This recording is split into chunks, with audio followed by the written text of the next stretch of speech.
Welcome everyone to our webinar for this week. Today we're going to be talking about how to use the SCOR model with your Lean and Six Sigma programs to increase the efficiency of both. And we receive a lot of questions about this globally, how to use the two programs together. And so as a result, we're going to restart the work of the Council in this area, kind of refresh what's been done in the past. There's been a lot of work done. This has been one of the most active groups in the Council, and probably 8 years worth of work already exists in this area. And so this is what we're going to do around refreshing that, revisiting the work on this group. I am recording this program today. I will have the video posted. Actually, we have a YouTube page now for the Supply Chain Council, so this will be posted on YouTube as well as on our website.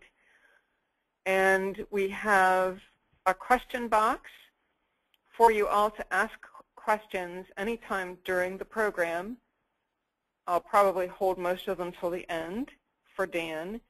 But anything administrative also you can ask me, and I will answer you right away. So today presenting, we are lucky to have with us Dan Swartwood, who is the Vice President of Process and Technology for Satellite Logistics Group. Dan is also a qualified SCOR instructor for the Council and has just done a tremendous amount of work with the Council over the last 10 or maybe more years. And so I think with that brief introduction, although I could say a lot more, I will turn the presentation over to Dan. Dan? Okay, good morning, everyone, and thanks for your participation today. I don't know if any others on the call were part of the original special interest group called Convergence, which was exploring the ways that we can utilize SCOR, Lean, and Six Sigma together effectively to synergize our continuous improvement activities. But whether you were or weren't, this will be a great chance for us today to discuss that concept again and move forward on restarting this activity. Just in terms of a little background, the idea, as Melinda said, came up several years ago, and a lot of activity ensued as a result of that, including building a SCOR Lean Six Sigma workshop to demonstrate how we can use these tools together, and of course a lot of discussion around where really are the connect points between the three methodologies. How does SCOR, what benefit does it bring to Lean, for example, or to Six Sigma, or to both? Is it complementary in all cases? Does it conflict in any way in terms of methodologies or terminologies or so forth? And so a lot of our activity early on was spent around those topics, and then assembling a workshop that I delivered several times to different audiences. So today I wanted to just give you kind of a brief history of where we've been. I'll show 2 or 3 slide examples of some of the materials that we've used in the past to try to convey the concept to other folks. I would say that we certainly met with limited success, and I'm measuring that by the fact that requests for the workshop itself were few. And though, there always seemed to be quite a bit of interest around the topic, just the amount of traction that we achieved in actually deploying SCOR, Lean Six Sigma methodology to different companies was quite limited as well. So I think there are questions around that we, as a SIG, would need to explore around the material, the content itself. Does it really send the message that we intend for it to? How could we make the argument the justification more compelling for companies so that they more easily see the benefit, or make the methodology simpler so that it doesn't look like another massive deployment of a methodology like Six Sigma might have been, or Lean. But it's easy to add it on to what you're already doing around continuous improvement. So with that, let me just move forward here.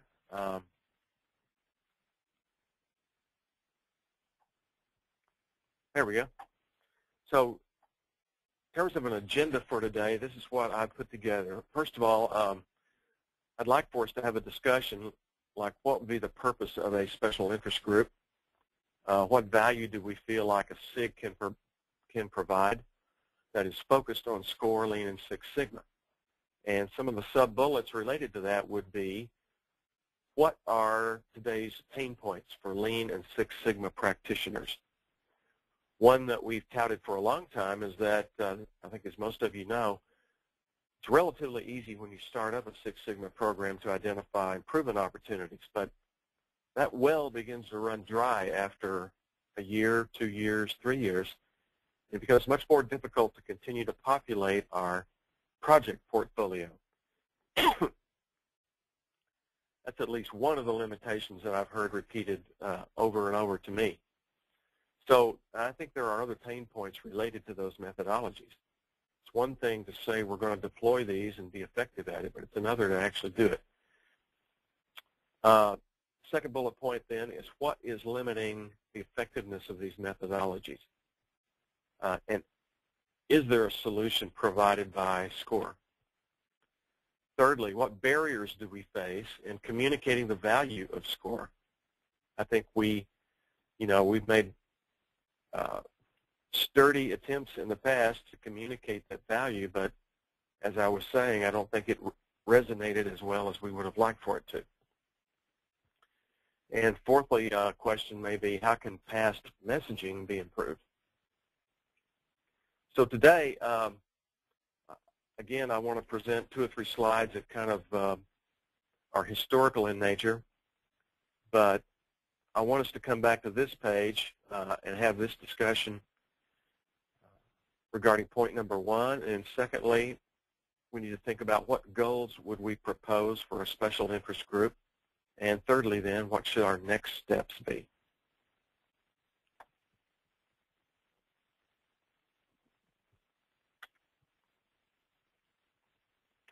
Okay, give me a second here.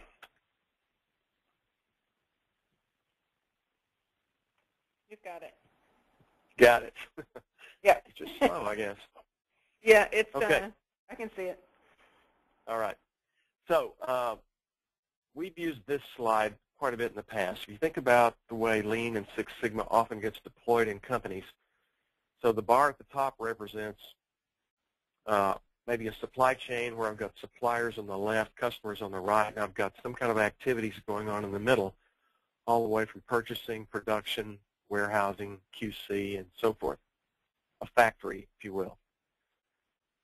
And with most Lean and Six Sigma deployments, we see things like this.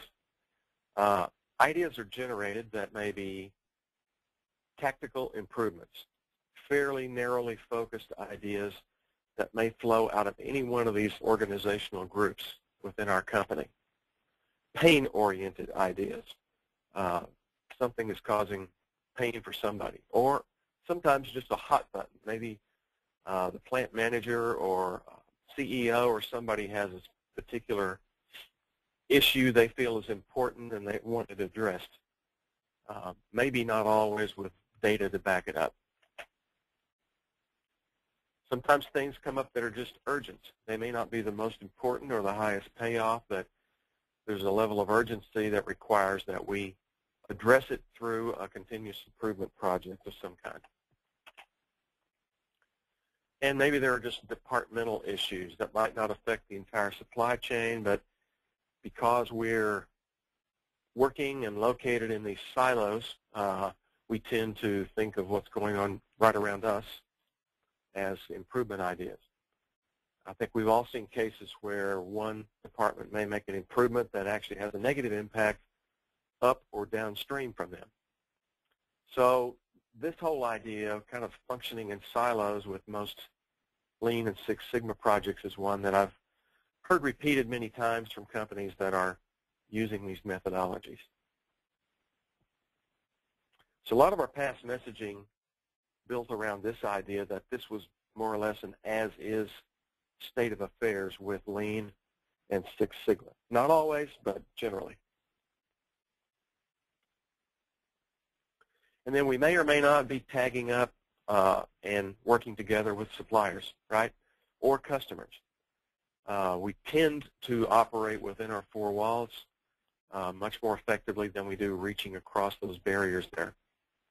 And I know my history in manufacturing with 3M Company, this was very much the case. This is how we operated. We made a lot of improvements, and we're successful at improving, but we did have problems with the idea well running dry, and reaching to suppliers and customers was often a lot bigger deal than just working on our own internal projects. Okay, so that's one slide that kind of lays out how we've thought in the past. It is very often to see the well running dry after 1 to 3 improvement cycles. I know when 3M began their massive Six Sigma program some years ago under McNerney, a new CEO that came over from GE, I believe, GE or Motorola, but he got the whole company engaged in Six Sigma. First year, their Six Sigma projects averaged $250,000 return or value to the company each. Within 3 years, that number had dropped to $75,000. So, you know, it's not so much a fault of theirs as it is this one methodology for generating ideas just can't continue to provide dividends to us as effectively.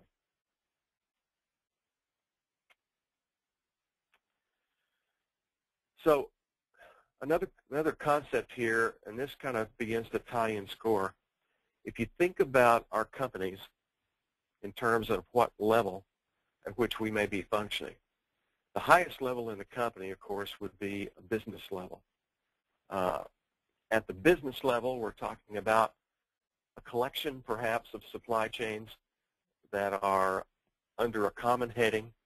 They're under perhaps the same senior VP or C-level person, and it's quite a high level in the company.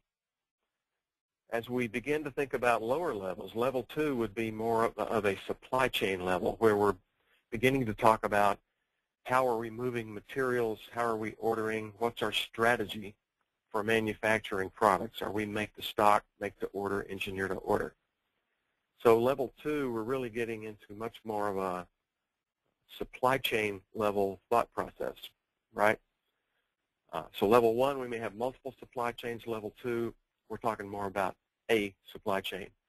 And again, we're going to step appropriately down in organizational responsibility too. So maybe senior VP or even below senior VP would have responsibility for a set of activities at level 2. We would be making decisions at level 2, like where are we going to manufacture products? Are we going to offshore? What's going to be our distribution strategy? Are we going to go to distribution centers and out to customers? Are we going to go to direct to customers? And those sorts of things. Now, at level 3, we begin to talk about processes. So using SCOR as an example here, a level 3 process at SCOR would be like M1.2 issue materials. So we take our supply chain from level 2 and we're breaking that down into the sub, plan, source, make, deliver, and return processes. And we find folks that are generally director or manager responsible for a set of processes, right? So one individual may have responsibility for purchasing or sourcing. Someone else may have responsibility for distribution or order management. And then we can continue to decompose and drop down to lower levels of detail. And the example here is if we take the process step of issued materials, which we find in SCOR, we can break that particular step down into substeps, which would be level 4 activities. Now we're really getting into workflow, task descriptions. The highest authority is probably a manager or maybe a supervisor here. And then ultimately, not ultimately, but the next obvious level is level 5, where we continue to break process steps down, tasks down into lower activities or transactions, and continue to go at lower levels in the organization. So in this diagram, we've gone all the way from a business owner, a C-level person, down to a supervisor, a programmer, an individual employee. And there's a lot of different detail of activities going on from level 1 to level 5. So why do I bring all this up? When you think about deployment of Lean and Six Sigma, my question would be, at what levels do we find those improvement activities functioning? And so Six Sigma, most people would tell you, are working at levels 4 and 5. They're working on workflows, tasks, transactions, fairly narrowly scoped projects that have a finite time limit and are intended to be done fairly quickly with a small team. Once you set those kind of limits, that rules out a lot of bigger projects that may be languishing out there but are really not appropriate to address with the Six Sigma team. Again, I'm telling you typical deployments of Six Sigma. Some companies, of course, reach higher up than this. Lean, most companies will tell you, transcend Six Sigma a bit in terms of level, but you'll find Lean projects, getting into the supply chain level, even though they may not really encompass an entire supply chain with most projects. But for the most part, we're finding Lean and Six Sigma are functioning levels 3 and below. So that certainly begs the question of, well, what are the implications of looking at levels 1 and 2, and how do we do that, and are we doing it? And if we were to look at levels 1, 2, and 3 more effectively, does that synergize or assist Lean and Six Sigma to be more effective as well? And of course, our feeling was SCOR is the methodology that fills that gap and provides that continuity from level 1 to level 5. SCOR, for example, would help us ask the question, is our supply chain configured correctly? Are we configured in such a way that we're meeting the customer's needs, we're being the most competitive that we can be? What is our strategy for going to market, and so forth? Lean and Six Sigma really don't have the methodologies to address that. But if I knew my strategy before I initiated Lean and Six Sigma projects, would that affect what I select and how I prioritize them? Of course, I believe, and many people believe, the answer to that is yes. So this is another slide that's been used commonly in the training in the past around SCOR, Lean, and Six Sigma.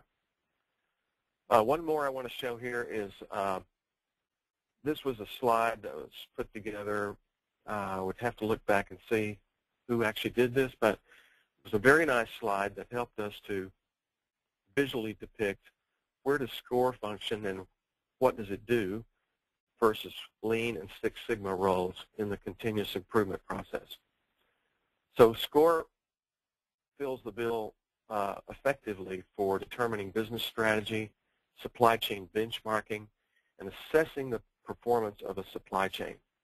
And really, you could package this up and say SCOR prioritizes for us, helps us to prioritize what to do first.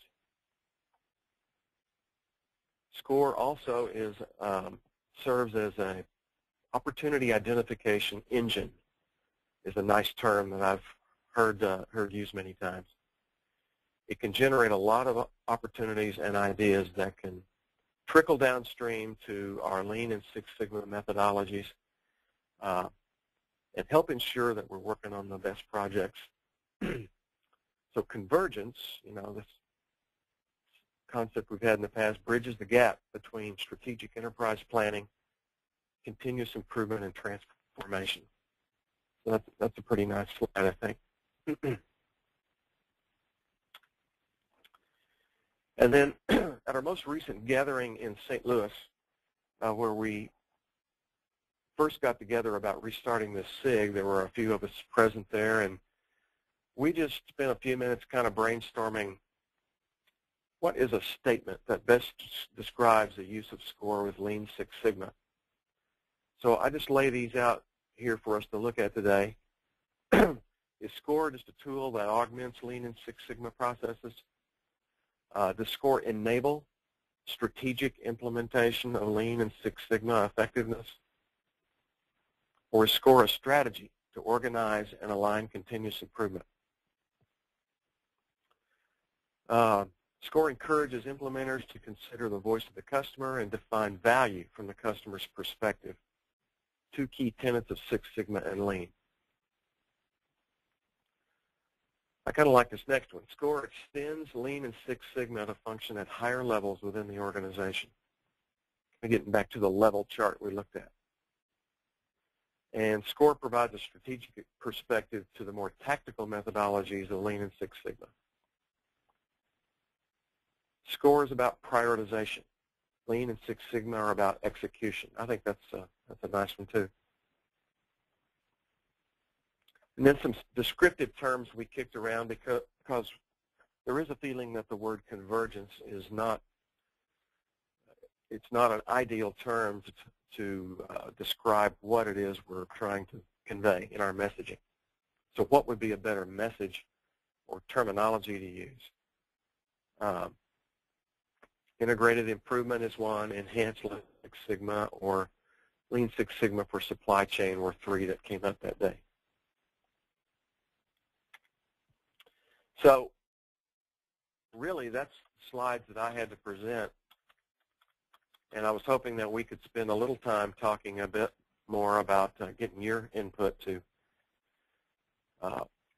the concept and where you think we should go next in terms of goals and next steps. Okay, I can, everybody who's on, if you have responses to any of these questions right now, it may take you a few minutes to think about it, but if you have questions or comments while we're online, you can type those to me in the question box. We may have a bit of a time delay, but and also this may take a little bit of time for people to think about. But if you have something to say right now, please do, because we're here.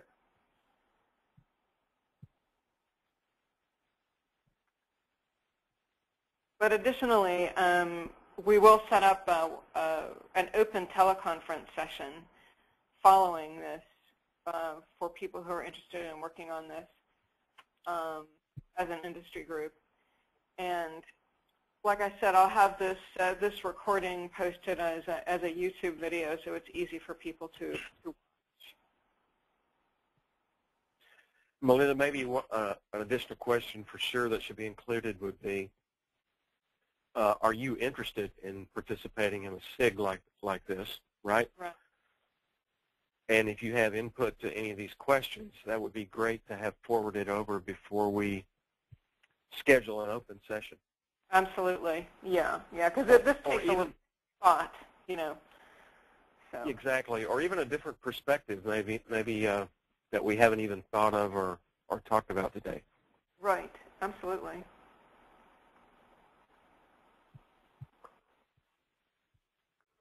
Yeah, this is just kind of to get the people that are on are just really getting familiar with what's happening and what we've done and the idea of this. So I'm not sure they're really ready to have the discussion. Okay. But definitely, definitely we want to do that in the next in a couple of weeks or so, and we can issue definitely issue an announcement about that. Just a second. I have one comment from someone that I can share. Six Sigma is a process improvement methodology, and SCOR provides visibility of standard processes with defined measures and performance goals. This framework makes Six Sigma projects more efficient and effective. Is something that somebody said. Yeah, that's good. And I have a question about someone asking about some of the case studies, some of the the real-world examples with SCOR and Lean Six Sigma together. I know that we had a lot of, when we did those seminars, we had multiple people doing those sorts of presentations. Absolutely. You know, my company has used all three methodologies. I know there's some other great examples out there that have been presented in the past that might be helpful to kind of collect those up from our archives and make those available. Yes, and I did, when we updated the web page, I did include on that, I had the web designer include on that the link to the old archive.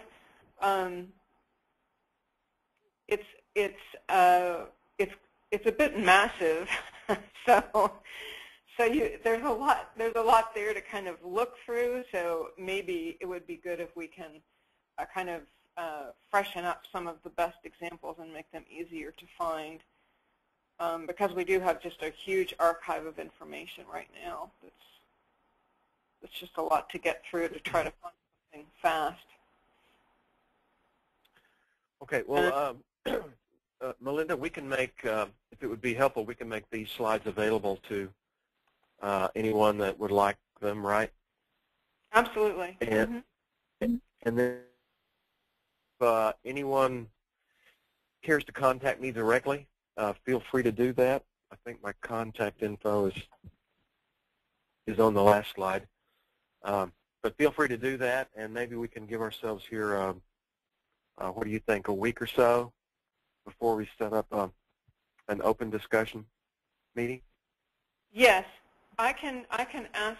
I'll make an announcement and see if we can, and we'll work on putting a date and together that works. I know that the other thing that I know for sure is that I've got people in Singapore and China that want to work on this, and so it's a little challenging from a time zone perspective. So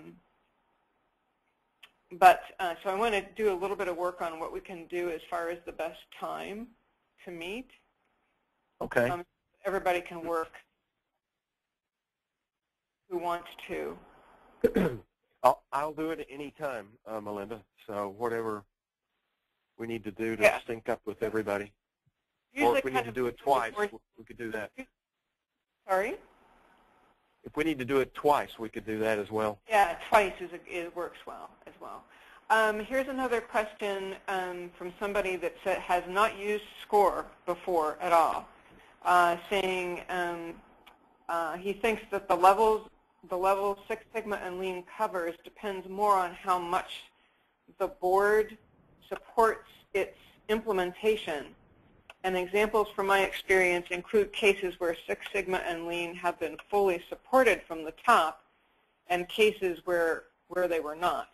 So needless to say, the former is normally more successful. So. Right. That's good. Okay, I'm getting some more things. Yeah, people really are asking me for the case studies. Okay. Just to see what's been done so far, so everybody can get kind of on the same page here. Because these are mostly the people that are here today are really new to the idea of using all three together. So, and we do have the updated website. I'll send everybody that link, and then I guess the other thing that maybe, Melinda, I would be interested in is in asking is whether an executive overview of the methodology would be useful. We get a SIG organized. I think that would be good for folks to sit through that. Okay, how would you use these together? At least what would be the most common way? Yeah, absolutely. And get us all level set a bit. Yes, because we've got people at all different kinds of maturity levels here. You know what I mean? So Yes. I think that's definitely important. Okay. Got that note. Let me see if I've got something else here. You know, I've got mostly what people are asking me is for case studies and et cetera. So I think this is good. We've gotten this gives us an understanding of where we stand, and then we can go from here. All right. Okay. Hold on. Well, good. Well, I'm excited about being able to get this restarted. I think it's very valuable. Very good. And I think everybody here is very interested as well, everybody that I've got on. So, and I know that I have more people that are not here today that I know want to do this. So we'll pull it all together, and I'll contact everybody, and we'll work on it on a date and time for a teleconference discussion. Or we can have another a webinar discussion if we want to, and have it as an open discussion. Okay? Great. Yes. Okay, thank you, everybody. And thank you, Melinda. Talk to you all soon. Okay. Have a good Bye-bye. Good evening. Bye.